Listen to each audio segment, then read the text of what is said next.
I'm doing this a little differently this time.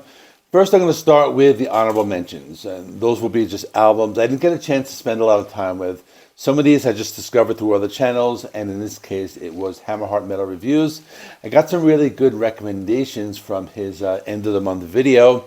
So those are going to be included in my honorable mentions section, plus another one that just came out, which I mentioned in my previous video. Then afterwards, I'll do my top 10 like I normally do, which will include albums I have reviewed on my channel over the course of the month.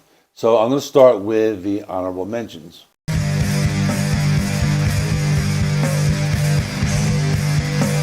The first band I have is called The Flight of Sleipnir, and the album is called Nature's Cadence. They formed in 2007 in Arvada, Colorado.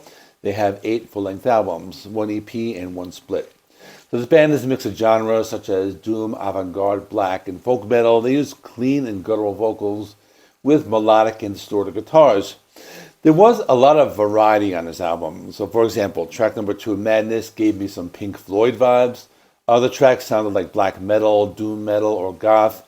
Track number 4, The Woodsman, sounded like acoustic folk music. And track number 5, Wanderer, sounded like spaghetti western music. So overall, a very well-rounded type of album, so that's why I liked it.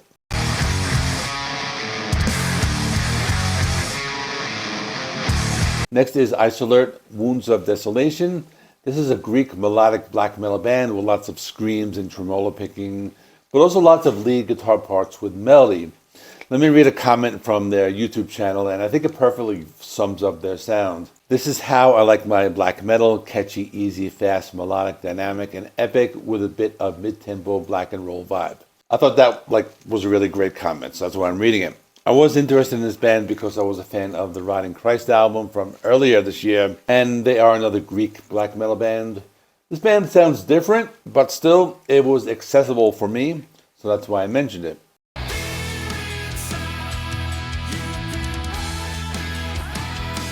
Next is Blitzkrieg with self-titled album. This is a classic new wave British heavy metal band. They're best known for having one of the songs covered by Metallica, and I was going to listen to this one when it came out, but I never got around to it. So I gave it another chance as it was recommended by Hammerheart, and it's pretty good classic traditional heavy metal. There's some standout tracks such as If I Told You, it's about Area 51. Some songs are closer to speed or thrash metal. Then we have The Spider, which is melodic and lots of neoclassical guitar solos. Then there's Dragon's Eye, which is more power metal, speed metal, very fast and energetic. Above the Law is more old school progressive heavy metal, more along the lines of like early Queensryche. And this has the vocals of Brian Ross. It's very good. I probably would have ranked it very high if I had spent more time with it or if I had reviewed it before, but really great album.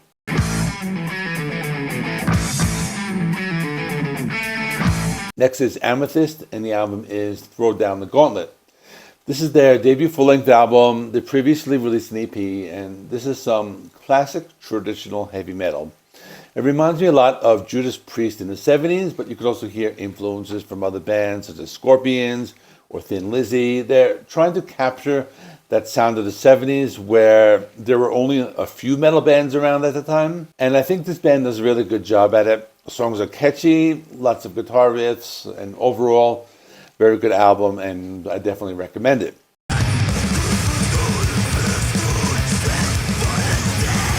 I have one more honorable mention that is Ripped to Shreds in the album Sanhi. This is a death metal and grindcore band. This one just came out. I just talked about it in my most recent new metal release video, so I don't need to go into too much detail. I just want to give it another mention. This band draws influence from Chinese and Taiwanese culture. In this case, a lot of songs are about funeral rites and different traditions and folklore. It's super fast, aggressive death metal filled with lots of guitar riffs. It reminds me a lot of old school death metal. You can hear influences from albums like Death's Scream Bloody Gore. So with that out of the way, I'm going to be starting my top 10, and it's going to be from number 10 down to number 1, which will be my album of the month.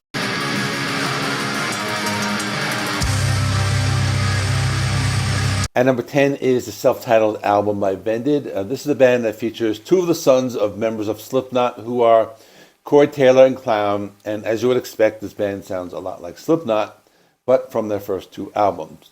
It's almost as if you can imagine if Slipknot never released Volume 3, the Subliminal Verses, and continued the sound they had on Iowa. That's basically the core of this band, but you could also hear other influences from deathcore bands and such.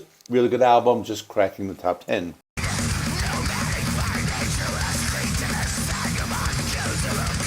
At number 9 is the Black Dahlia Murder with Servitude. This is the first album after the death of their frontman, Trevor Sternad, and it's pretty solid. They're not trying to reinvent the wheel or anything. They're continuing with their basic sound. They kind of played safe, but that's to be expected. I don't think they wanted to try anything new, given that this band is just reinventing themselves. They also didn't bring in anybody from the outside, so they had some members rearrange their roles. It's a good short album, 30 minutes long, but good enough to make a list, coming in at number 9.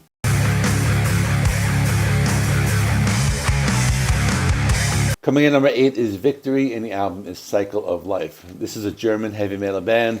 They've been around for a long time, since the 80s. Apparently they were very big in their day, although I never heard of them before.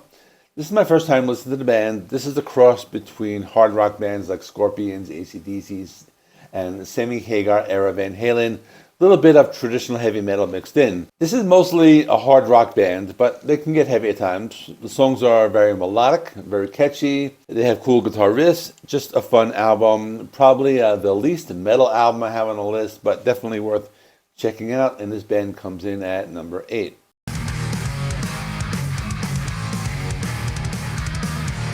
Coming in number 7 is Flatman Jetson with I Am the Weapon. This is a classic thrash band from the 80s. I think they stand out from the crowd because I would say they are a mix of the thrash metal of the 80s, but with some traditional heavy metal of that time. Almost like a Metallica meets Iron Maiden kind of thing. That's most apparent in the vocals, where the lead vocalist has more of a heavy metal singing style as opposed to the angry thrash style vocals.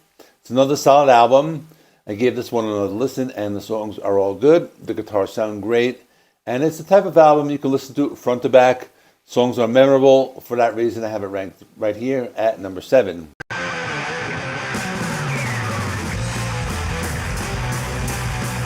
At number 6 is Satan with Songs in Crimson. They are a classic new wave of British heavy metal band. They've been around a very long time, since the early 80s, and they have a very dark sound. Think of some of the traditional heavy metal bands of the early 80s, such as Angel Witch or Witchfinder General, or even early Iron Maiden, and you will get an idea of what this band sounds like. This was actually my first time listening to this band. I had known about them, knew they were around, I never got around to listening to them. This band also has Brian Ross, the same vocalist as the Blitzkrieg album I was talking about before. So I thought it was very interesting, it was very cool. It's the kind of music I like. It's traditional heavy metal. Sounds like it was recorded in the late 70s, so definitely up my alley. Coming in, ironically, at number 6.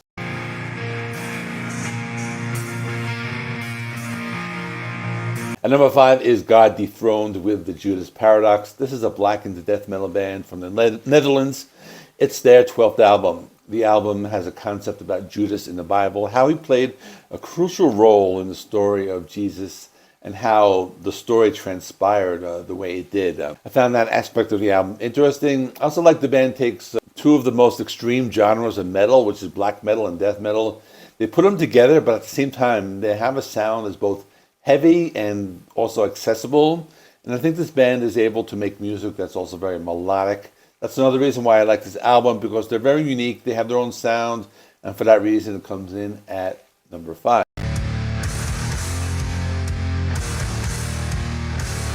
Coming in at number 4 is High Parasite with Forever We Burn. This is another album that just came out, but it features the lead vocalist of My Dying Bride. This is some death and doom mixed with gothic rock, similar to another band I'm going to talk about in a minute, but I have them higher on the list.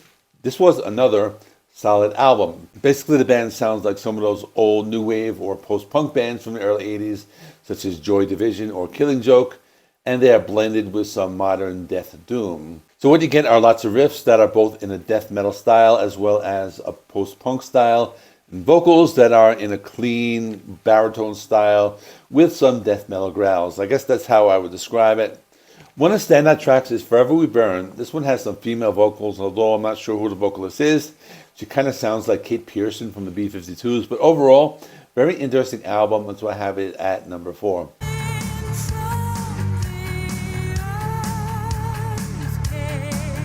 Coming in at number 3 is Nightwish with Yester Wine. I don't need to speak about this because I did the full review, I did the ranking video, so this will be my third time speaking about it in a video, so I'm going to keep it brief. Basically, their best album since either Imaginarium or possibly their best since Dark Passion Play. Definitely the best of the 3 Floor Johnson albums. It's a great comeback. That's all I'm going to say about it. And in at number 3.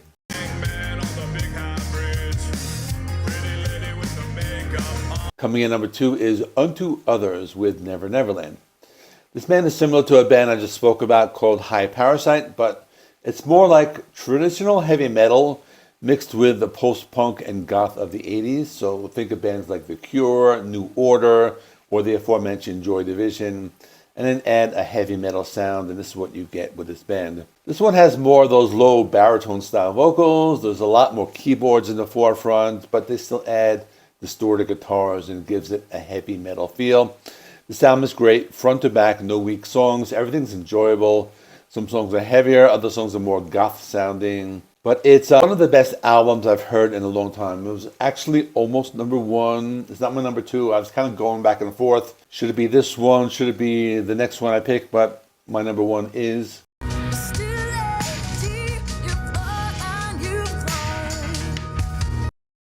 And my number 1 is Oceans of Slumber with Where Gods Fear to Speak. So I went into this one with a lot of hesitation because the previous album from 2 years ago was one I didn't really like that much.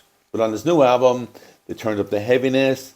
There are a lot more guitars. You have some harsh vocals. It's also a progressive metal album. So the songs are both complex with lots of time signature changes. In addition, there's lots of melodic guitar riffs and really great vocals by the lead vocalist, Cami. Very big and theatrical album. They kind of intended it that way, and they end with a cover of Chris Isaak's Wicked Game. So I definitely recommend this album. That is all. Check out last month's video for the best metal albums of August. In the meantime, thanks for watching. Please give this video a like. It helps me with the YouTube algorithm. Please subscribe if you're not already. I do rock and metal reviews, rankings, and more. Thanks for watching.